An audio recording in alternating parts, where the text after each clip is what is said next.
Меня зовут Василий Попов. Я родился и живу в Лёшмутове. Никто не знает, откуда пошла моя земля. Об этом рассказывали сказки. Говорят, мой дед сказывал их на нашей мельнице. Но сказки эти теперь забыты, да и мельницы давно уже нет.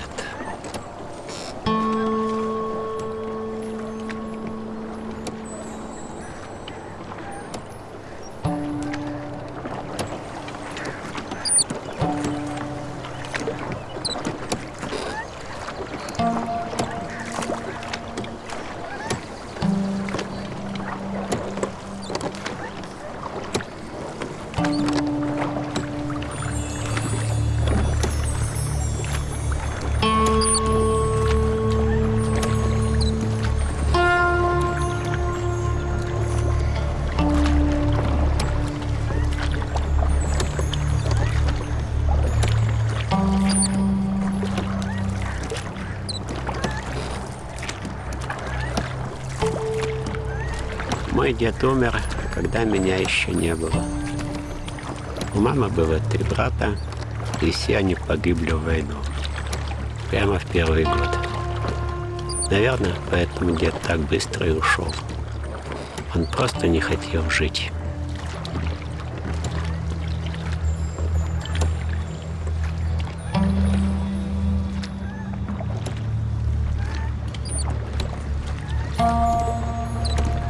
В нашей округе ведь ни одна деревня была, и на войну ушло без малого 400 мужиков. Вернулось только 70, и ни одного здорового, все покалеченные. Кто без руки, кто без ноги. В Долгозере там сейчас никто не живет.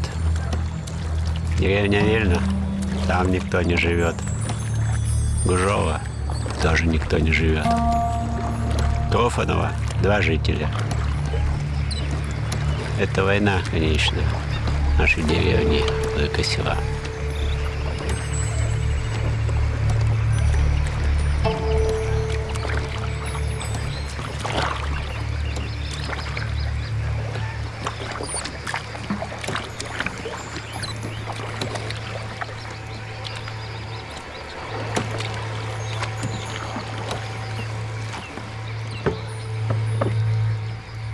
Ты что, долго?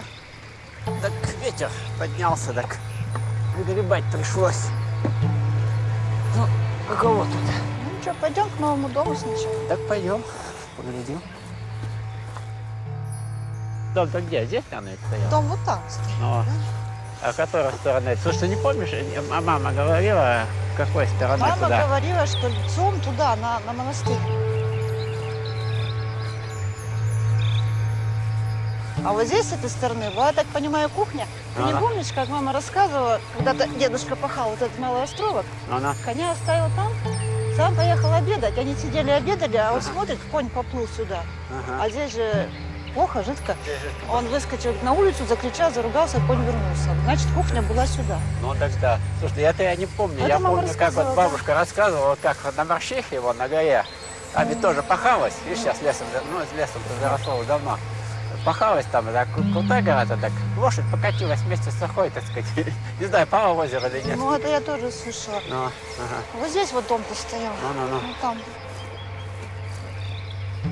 Слушай, а вот там бабушка тоже говорила, что там банька стояла. Так от бани вон там сныть растет. Вон Ну, баня тогда. стояла. Так рассказывала, что наши дядята, мамины братья, после бани плавали его на маленький островок. А, на Малый островок? Но Ну да. напариться, если раз на островок. Ну, наверное, ее не брали, потому что она младшая была. Ну ладно. Ну что, пойдем вот тогда к старому дому потом сходим, посмотрим. Пойдем больше. Там делал это самое, дед Антон-то ведь ставили, Антон да Михаил. Пойдем тогда сходим, вот там на горе ведь был старый-то дом. Уже когда война пошла, тут уже никого не было. Вроде как дом бесхозный, взяли, раскатали, И вывезли в Лёкшин, вот там сложили, сделали школу. Я еще учился в той школе. Потом ведь он горел. Так это и закончилось. Здесь вот это наша история здесь нашего рода здесь.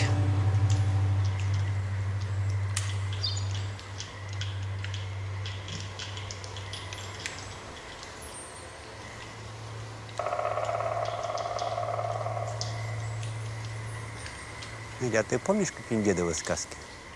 Вась, ну откуда? Он же давно умер, я даже их и не слышала. Да и нужны ли кому сейчас эти сказки? Они сейчас, наверное, никому не нужны, жизнь другая. Но, кажется, вот что-то все-таки осталось. Иначе зачем, Надя, мы с тобой сюда ходим? Здесь же ничего нет из того, что было раньше. Где-то должно быть что-то настоящее. Что-то настоящее должно быть, наверное. Слушай, ну что, ну вот сарафан на мне настоящий. Ну и все, не более того. Сарафан, костюм. Но внутри-то я не чувствую этих сказок. Я их не понимаю, я в них не верю, в конце концов. Но такое чувство, что мы нарядились и ходим как ряженые, всю эту старину за уши тянем.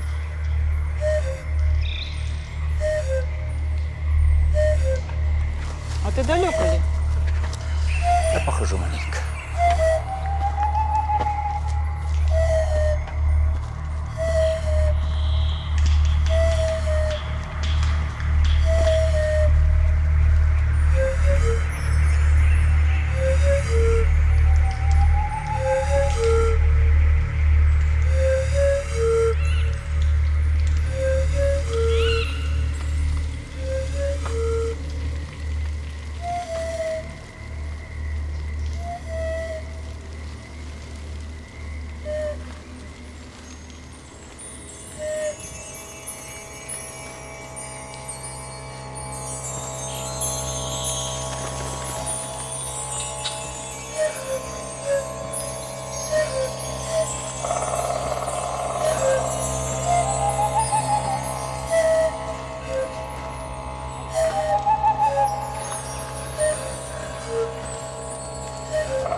У нас на болотах всегда водит. Может, и до великого мха довести. Говорят, это леший. А может, и еще чего. Не все верят. Но к лешему все равно не посылают. А то и в самом деле уведет. Но если уж увело, говорят, нужно рубашку на левую сторону вывернуть, сапоги левый с правым переменить, и тогда выведет.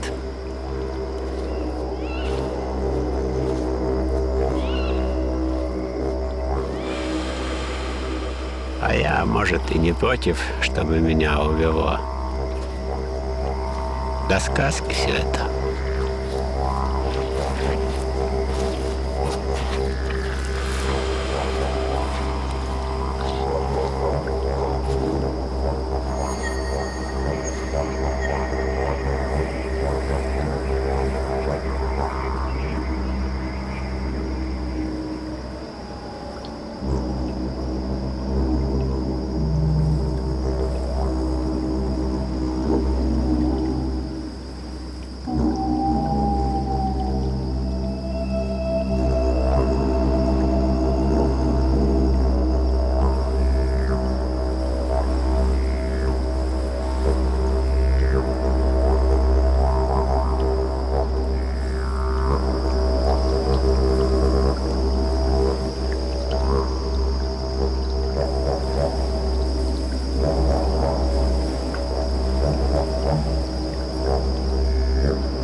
Мужики много разного сказывали. Да если все слушать. Вот, будто к одному мужику в избу по ночам повадился змей ходить и в икону краденые деньги складывать. Мужик был ловкой, дверь в избу оставлял открытой и семью в фриву укладывал, чтобы змея не спугнуть. А потом возьми однажды, да его гости ночью в эту комнату и зашли. Змей испугался, шибанул их крыльями и с иконой в окно. Но мужики гнались за ним до лесу и даже до озера. Змей устал нести икону до озера и выронил. Так сказывает, она и плавает.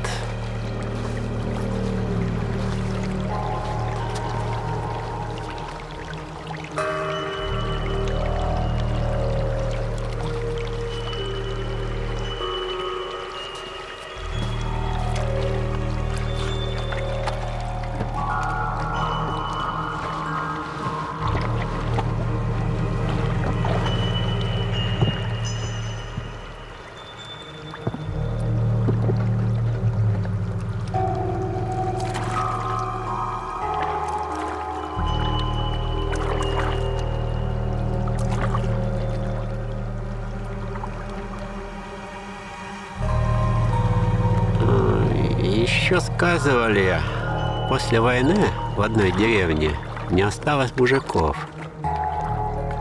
Бабы с детьми голодали, а впереди зима, хоть топись. Но топиться не торопились. Поговаривали, на омуте водяниха живет и утопленников к себе утягивает. Так что не видать им ни ада, ни рая, а век свой на водянихином хозяйстве спину гнуть. Да тут вот по первому снегу из омута 7 дойных коров вышли и в деревню пришли. Потом сказывали, коров водянихин сын из омута выгнал, чтобы люди с голоду не померли. Вот так.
старину звери и природа людям служили, а люди зато лишнего не брали.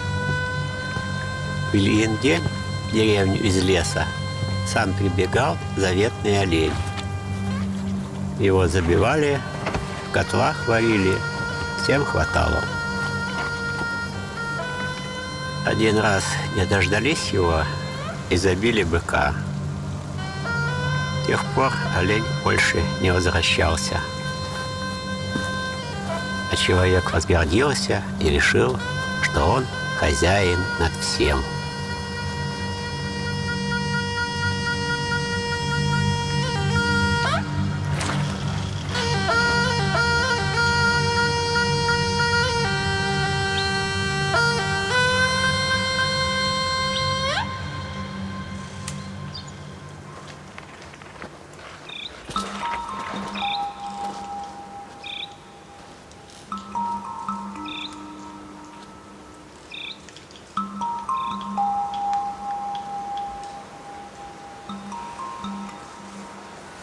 Боженый мох.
Слыхивал, два леших веревкой мерили, сколько от деревни до деревни верст. Мерили, да у них веревка и сорвалась. Один леший и говорит: давай веревку свяжем.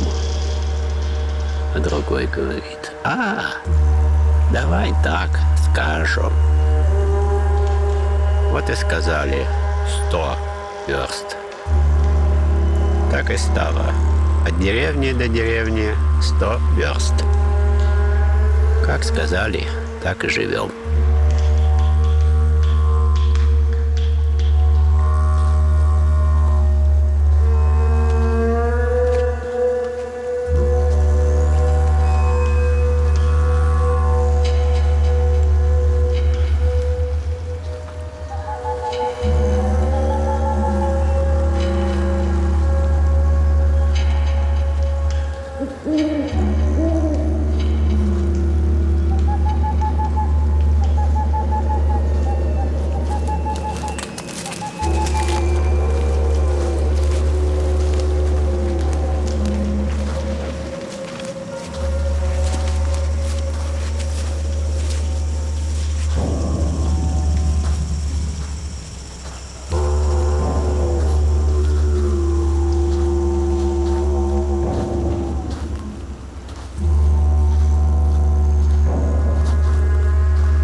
пусто.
Эй, Коля, это я! Езжай сюда!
Эту шмакодявку можно было не поднимать в лодку.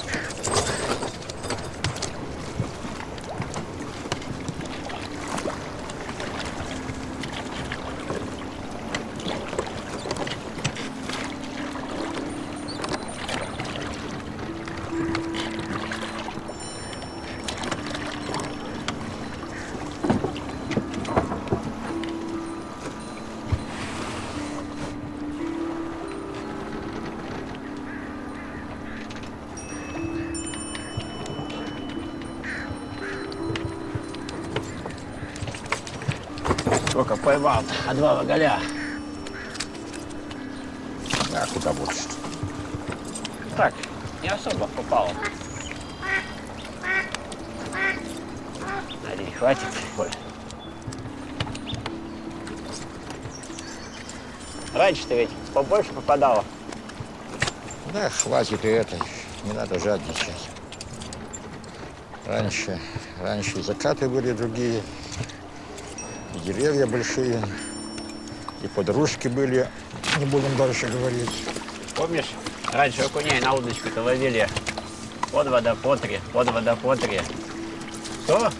Говорил про эти под вода по три. Давай, выбирай, не болтай. А как не болтать? Святое дело поболтать, когда выбираешь. Слушай, а ты сказок не помнишь? Кого? Ну, Василия Яковлевича. Если я его не помню, мне полгода было, так я и сказки-то могу помнить. Тебя-то он, получается, застал. Меня-то уже нет. Что-то помнится так, что вроде бы кто-то держал меня на руках с бородой. Да ты что? Ну, что это было? Вот, просто самовнушение. Ну, ты уже почти все выбрал. Так я же не болтаю, как некоторые самые. Ну, извиняйте, товарищ, вот у меня интерес. Я просто болтаю и делаю. Погляди-ка вон там. Что там на виду? Что там? Не знаю.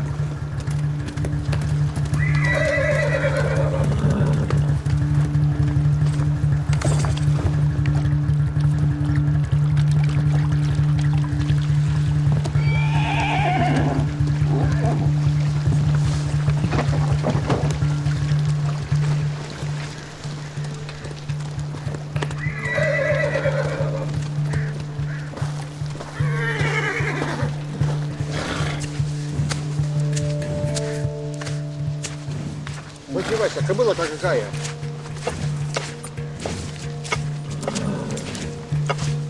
Чур меня, чур.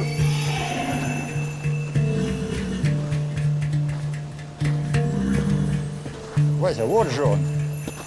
Где кобыла? Я вам показала, значит, примета-то верна.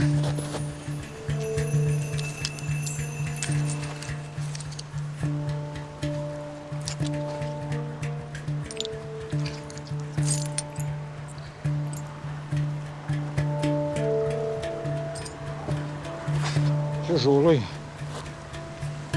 Что делать будем? Вот возьмем. Бля, а не чисто это дело. Ой, не чисто. Сказки-то это постевать. Не верю в эти сказки. Возьму, наверное.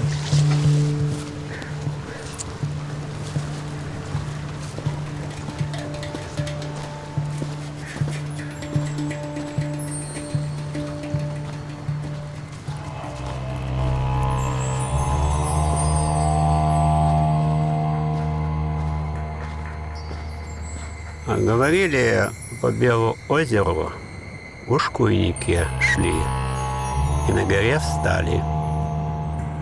А в Белом озере нечистый жил, зеленый водяной.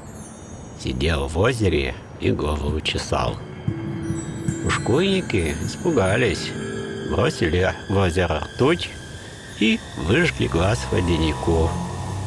Так он осердился, порвал гору и потопил ушкуйников. Так и теперь там ручей, Синее озеро.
У нас сказывали, одного мужика черти мучили.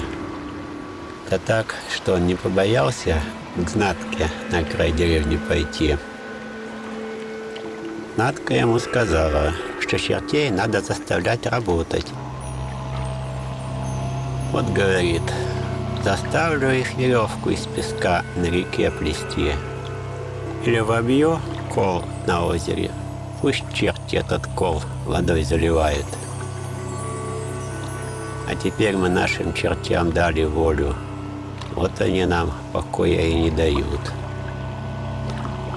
Но раньше-то чертями знатки ведали, а сейчас и знаток-то вообще не осталось.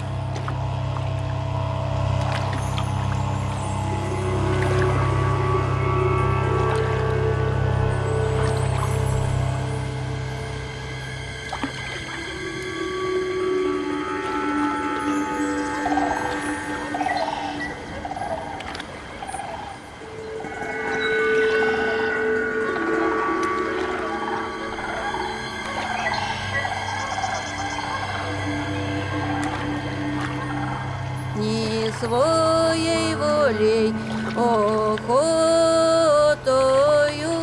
занесло меня погодою, что погодою, невзгодою, в худую деревнёшечку, во безверхую избушечку, все тебя дожидались, и твоей силушки пытались.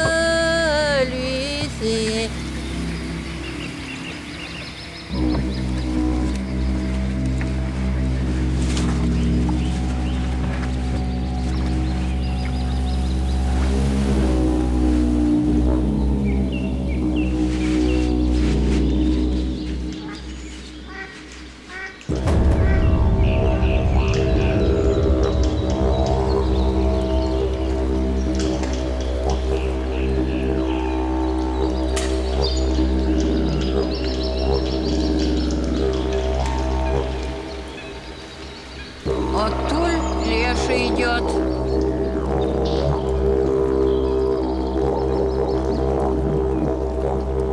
Туды пойдешь, смерть найдешь.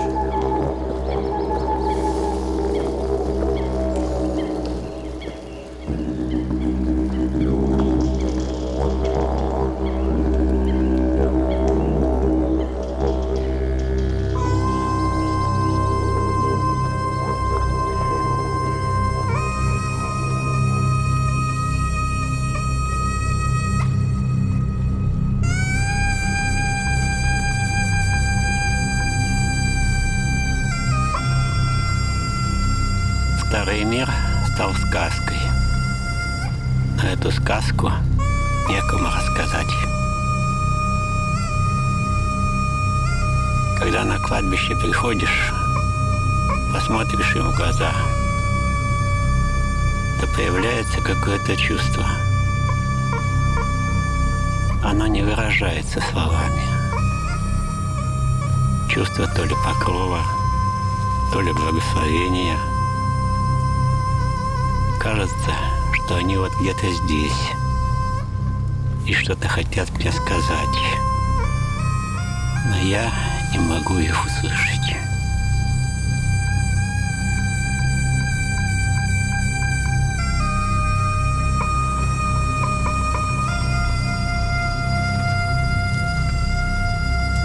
Прежде слышать мертвых только знатки могли. Знатки особым знанием ведали. Да только зато платить надо было. Если не передавала кому знатье перед смертью, то умирала страшно или совсем умереть не могла.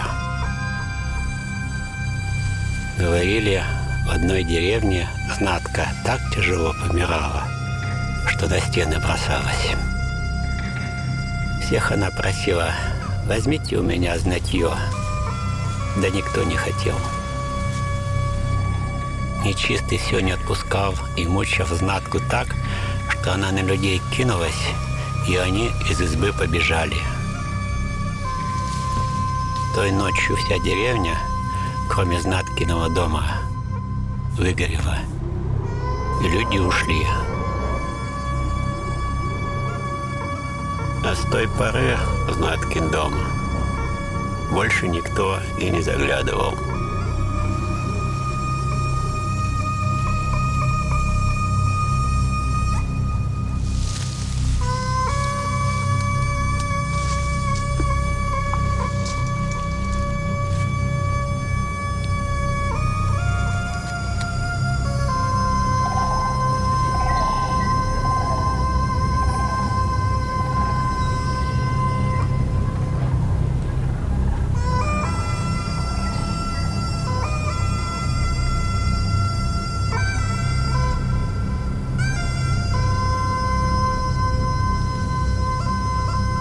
Старый мир рос из земли. Дома были деревянными, церкви были из дерева, посуда была деревянной. Колодцы тоже, луги, бороны, дороги, кресты на могилах.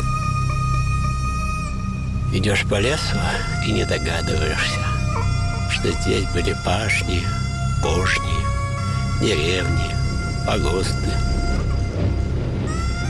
Была жизнь. В этом есть свой закон. Лес дал жизнь старому миру, и лес же забрал его себе. Ушло в лес, как уходит под воду.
Был в Немятьях колодец с прозрачной водой.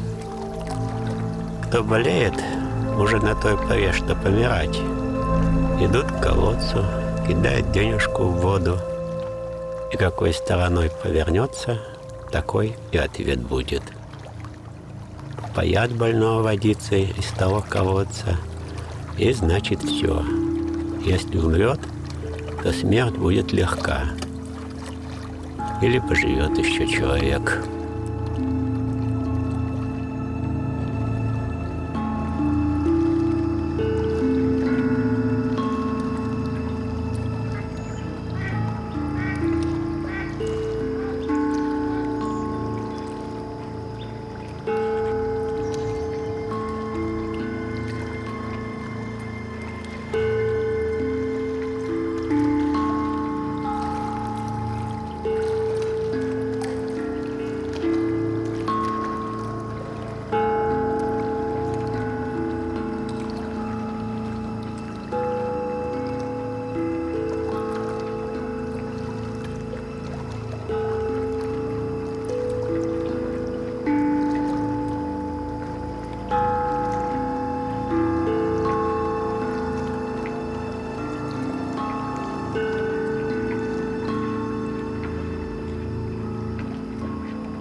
В одной деревне комсомольцы колокол с церкви сняли и в озере потопили.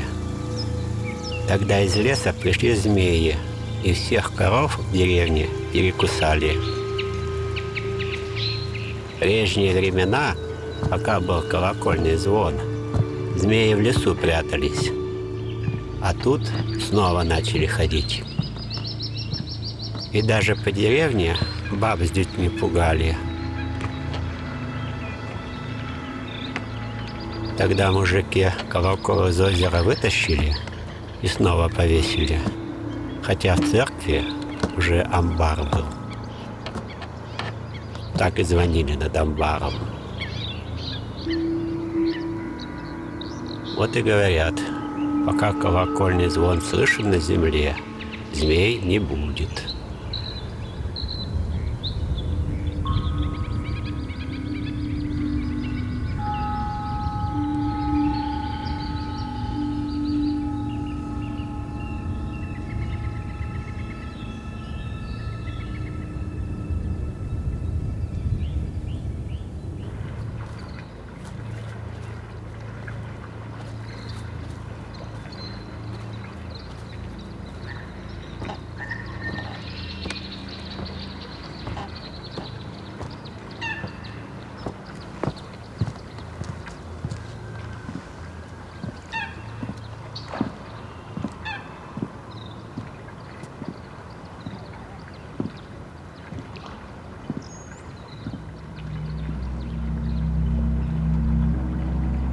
Сказки-то все забыла, много знала. Живу очень долго. И все ребятам говорю, что ребята, надо уж очень-то долго жить тоже плохо. Надо в меру жить. Посмотришь, даже ой. Я родилась в глухой деревне, в Токшу. Вот я жила. Нас 4 осталось, папу убили. С первых дней войны его забрали. Как война началась, приехал наручной. За 1 час надо было все деревни справиться. Быстро. И вот так нас папонька всех запрягли телегу и километр ехали. Даже в бане не дали помыться. Сразу всех на фронт. Нас 4 осталось, а у нас еще ничего. А вот как только уходит снег, корешки едим. Как трава поспеет, это белоголовка называется, мы тогда сыты все. Вот поэтому мы, наверное, крепкие. Да, после войны тяжело очень жили. Но выжили. Видите, как живу долго. Надо в меру жить.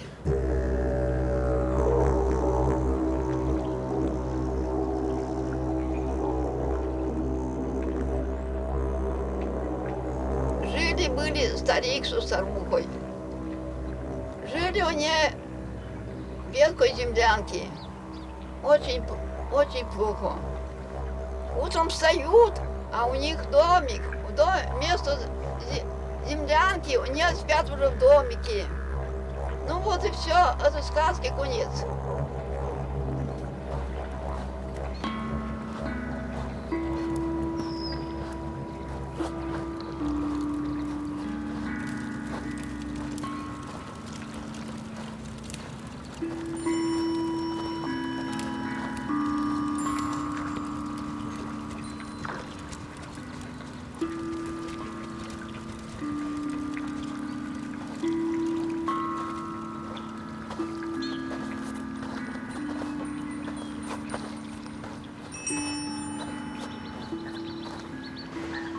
У меня вот кот военный.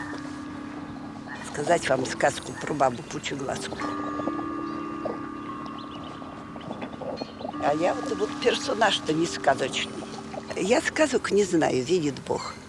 У нас, значит, жила тетушка, это моей бабушки родная сестра. Она всю жизнь не вышла в замуж. И мне наказывала: Катенька, как вырастешь, так выходи замуж, не живи так, как я, стародева. Я иду, кто идет? Ой, там стародева, никому-то я не нужна. Вот, и однажды бабушка ее укорила, что вот, говорит, ты наш хлеб еси. А она и говорит: черт с тобой, у нас и так говорили. Я, говорит, пойду просить. И вот она утром встала, взяла бурачок, корзинку на руку и пошла по деревне. А деревня у нас 82 дома. У нас ходит в один конец, кусочков напросит, подают по ломтику. Кто калитку иногда сунет, как в воскресенье все. Она принесет своего хлеба, еще нас с братом угостит.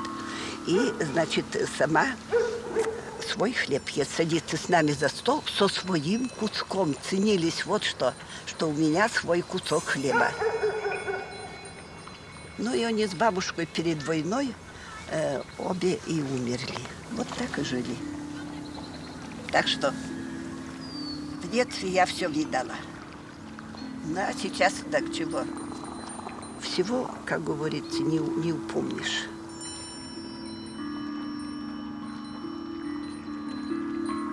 Не властны мы над временем. Человек умирает, и весь мир, что был с ним, он все с собой берет.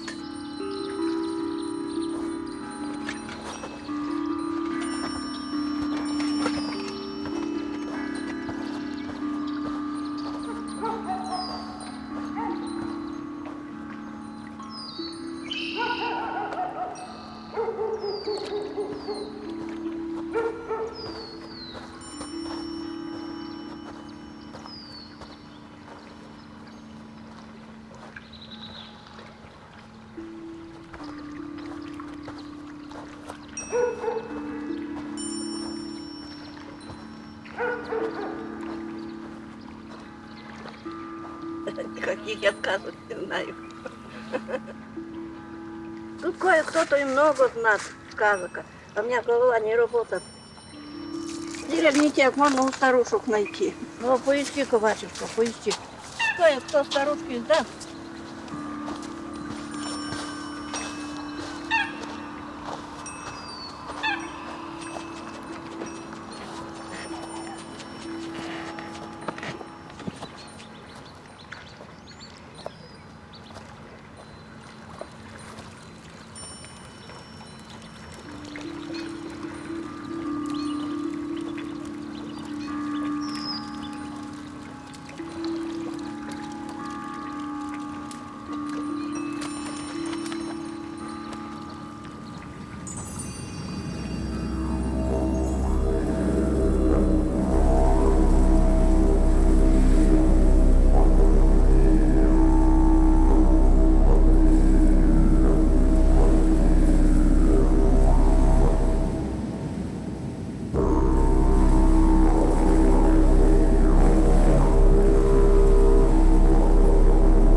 Бог создал человека, чтобы он давал имена всему живому.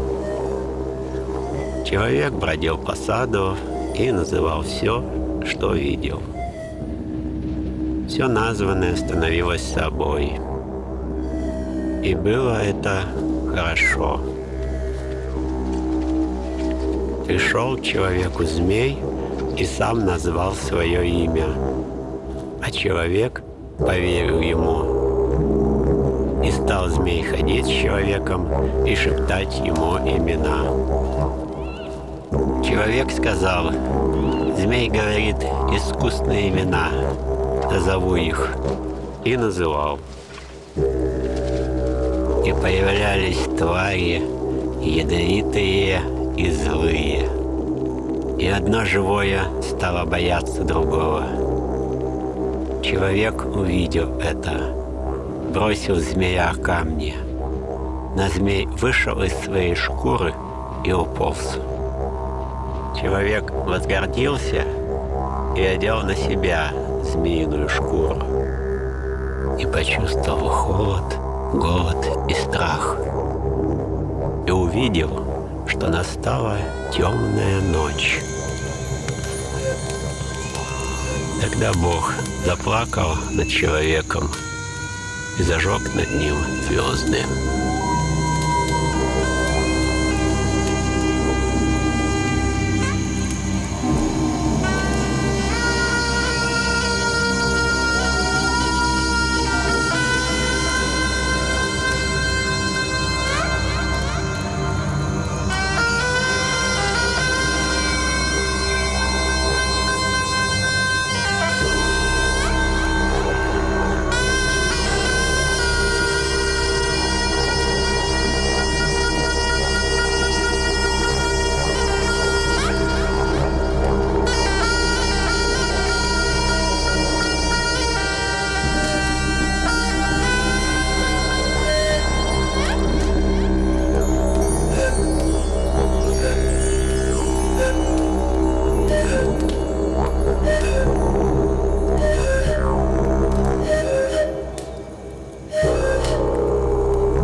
из избы дверьми, из двора воротами, в чисто поле, путем дорогою, под утреннюю зарю, под молодой месяц, под ясные звезды, и спрошу: царь водяной, царь земляной, царь небесный, скрой своей пеленой, спрячь под черной водой, сбереги от глаза недоброго остатки старого мира моего.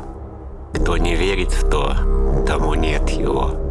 Старый мир ему не покажется. Весть, как есть, уйдет в воды темные, спрячет образ свой в киноозере, а замок к нему в земле маме. Все сказки свои от слова до слова запираю замком крепким, а ключ в воду.